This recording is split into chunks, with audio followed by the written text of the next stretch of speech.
Epístola aos Hebreus, capítulo 7. Porque este Melquisedeque, que era rei de Salém, sacerdote do Deus Altíssimo, e que saiu ao encontro de Abraão, quando ele regressava da matança dos reis, e o abençoou, a quem também Abraão deu o dízimo de tudo, e primeiramente por interpretação, rei de justiça, e depois também rei de Salém, que é rei de paz, sem pai, sem mãe, sem genealogia, não tendo princípio de dias, nem fim de vida, mas sendo feito semelhante ao Filho de Deus, permanece sacerdote para sempre.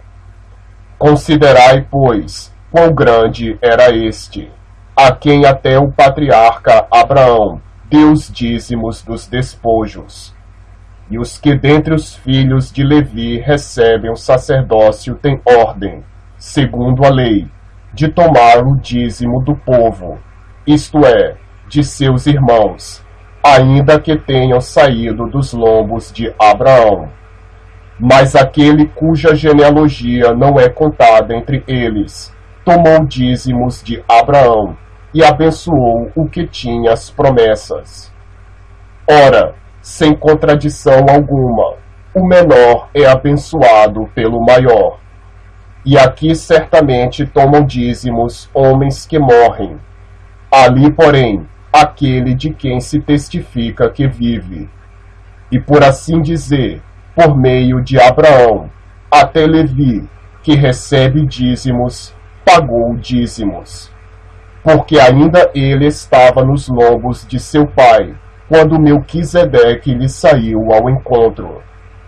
De sorte que, se a perfeição fosse pelo sacerdócio levítico, porque sob ele o povo recebeu a lei, que necessidade havia logo de que outro sacerdote se levantasse, segundo a ordem de Melquisedeque, e não fosse chamado segundo a ordem de Arão? Porque, mudando-se o sacerdócio, necessariamente se faz também mudança da lei. Porque aquele de quem estas coisas se dizem, pertence a outra tribo, da qual ninguém serviu ao altar, visto ser manifesto que nosso Senhor procedeu de Judá, e concernente a essa tribo, nunca Moisés falou de sacerdócio. E muito mais manifesto é ainda, se a semelhança de Melquisedeque se levantar outro sacerdote, que não foi feito segundo a lei do mandamento carnal, mas segundo a virtude da vida incorruptível. Porque ele assim testifica: Tu és sacerdote eternamente, segundo a ordem de Melquisedeque. Porque o precedente mandamento é abrogado por causa da sua fraqueza e inutilidade, pois a lei nenhuma coisa aperfeiçoou, e desta sorte é introduzida uma melhor esperança, pela qual chegamos a Deus.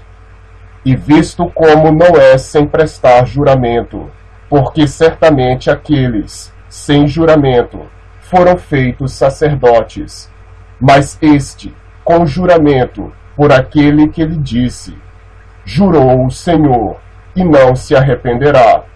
Tu és sacerdote eternamente, segundo a ordem de Melquisedeque. De tanto melhor aliança Jesus foi feito fiador.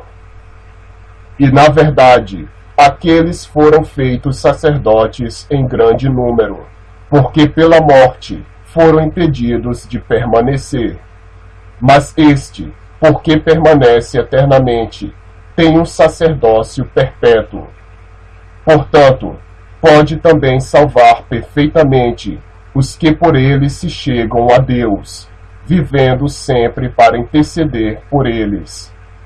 Porque nos convinha tal sumo sacerdote, santo, inocente, imaculado, separado dos pecadores, e feito mais sublime do que os céus, que não necessitasse como sumos sacerdotes, de oferecer cada dia sacrifícios, primeiramente por seus próprios pecados, e depois pelos do povo, porque isto fez ele, uma vez, oferecendo-se a si mesmo.